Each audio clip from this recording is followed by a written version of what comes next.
Hello viewers, আশা করে ভালো আছো। প্রতিবারে নিয়ে আপনার সামনে নতুন আরেকটি ভিডিও নিয়ে চলে আসলাম। আজ আলোচনা করবো যে আপনারা এসএসসি 2025 যারা পরীক্ষাটা দেবেন, আজ কিন্তু 6 তারিখ 10 তারিখ থেকে কিন্তু মূলত আপনাদের পরীক্ষাটা শুরু হবে। এর মধ্যে অনেক শিক্ষার্থী কিন্তু একটা বিষয় সবচেয়ে বেশি ফেরাকায়, সেটা হচ্ছে যে তারা সিট প্ল্যানটা নিয়ে অনেকে কিন্তু জানে না আসলে তাদের যে বোর্ড পরীক্ষার সিট প্ল্যানটা তারা কীভাবে করে শিক্ষা বোর্ডে, এবং আপনাদের যে রোল নাম্বার সেই রোল নাম্বারটা দিয়ে কীভাবে সিটটা পেতে কীভাবে সহজ হবে কিছু উপায় আছে, এগুলো আজকে আলোচনা করব। তার জন্য ভিডিওটা সবার দেখা কিন্তু খুবই গুরুত্বপূর্ণ। তার জন্য ভিডিওটা সম্পূর্ণ দেখবেন, কোনো স্কিপ করবেন না। তার আগে বলেনি, আপনি যদি এই চ্যানেল নতুন হয়ে থাকেন তার আপনার সাথে রিকোয়েস্ট থাকবে যে এই ধরনের নিত্য নতুন অল এডুকেশন আপডেট সবার আগে পাওয়ার জন্য অবশ্যই চ্যানেলটি সাবস্ক্রাইব করে পাশে রাখবেন। কারণ আপনার লাইক আমাকে সাবস্ক্রাইবের কারণে কিন্তু আমাদের নতুন আরেকটি ভিডিও তৈরি করার আপনারা সৃষ্টি করে। আপনারা এসএসসি 2025 যারা পরীক্ষাটা দেবেন বা যে কোনো বোর্ড পরীক্ষার ক্ষেত্রে সবচেয়ে ভোগান্তির মধ্যে পড়ে শিক্ষার্থীরা, যে প্রথমত তারা সকালে গিয়ে তাদের সিটটা বের করার নিয়ে, ঠিক আছে, আজকে আলোচনা করব।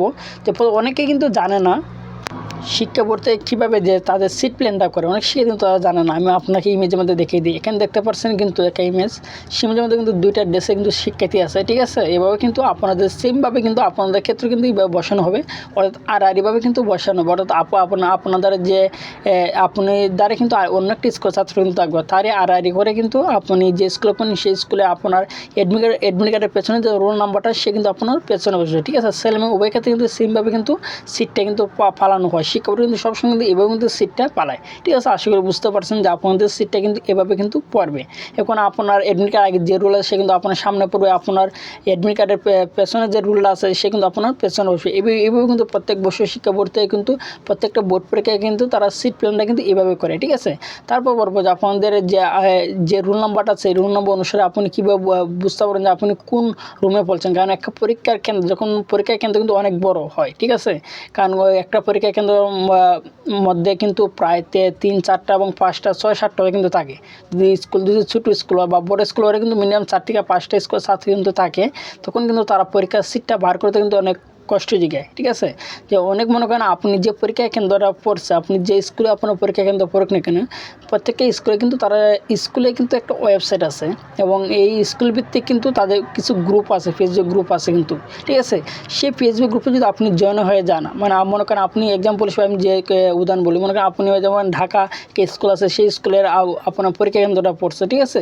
এবং সেই স্কুলে কিন্তু তাদের পার্সোনাল কিন্তু একটা ওয়েবসাইট আছে, তাদের ব্যক্তিগত কিন্তু একটা ওয়েবসাইটটা আছে, এবং তাদের কিন্তু একটা ফেসবুক গ্রুপও আছে। সেই ফেসবুক গ্রুপে যদি আপনি অ্যাড হয়ে যান, তারা কিন্তু পরীক্ষার আগের দিন অর্থাৎ 10 তারিখ যেহেতু আপনাদের পরীক্ষা, 9 তারিখে কিন্তু সিট প্ল্যানে তারা করবে। সেই সিট প্ল্যানে কিন্তু একটা ছবি তুলে কিন্তু তারা গ্রুপের মধ্যে দিয়ে দিবে। এখন সেখান থেকে কিন্তু মূলত আপনি দেখে নিতে পারবেন যে আপনাদের রুল অনুসারে আপনি কোন রুমে পড়ছেন, ঠিক আছে। এইভাবে কিন্তু আপনি দেখে নিতে পারবেন। এটা কিন্তু সবথেকে সহজ মাধ্যম, কারণ এখন বোর্ড পরীক্ষার যে সিট কিন্তু একদিন আগে কিন্তু পালানো হয়, এবং একদিন আগে কিন্তু তারা নেটওয়ার্ক দিয়ে দেয়। হ্যাঁ, তাদের ওয়েবসাইটে অথবা যে স্কুলেই পড়ুক না কেন প্রত্যেকটা স্কুলে কিন্তু তাদের একটা নিজস্ব ওয়েবসাইট আছে, এবং কিন্তু তাদের একটা ফেসবুক গ্রুপ আছে, সেই গ্রুপে কিন্তু তারা দিয়ে দেয়, ঠিক আছে। এবার কিন্তু আপনি জয়েনে কিন্তু আপনি সহজে কিন্তু দেখে নিতে পারবেন, ঠিক আছে। না এটা কিন্তু পরের দিন কিন্তু সকালবেলা পরীক্ষার রুমে গিয়ে কিন্তু খোঁজাখুঁজি করতে হবে।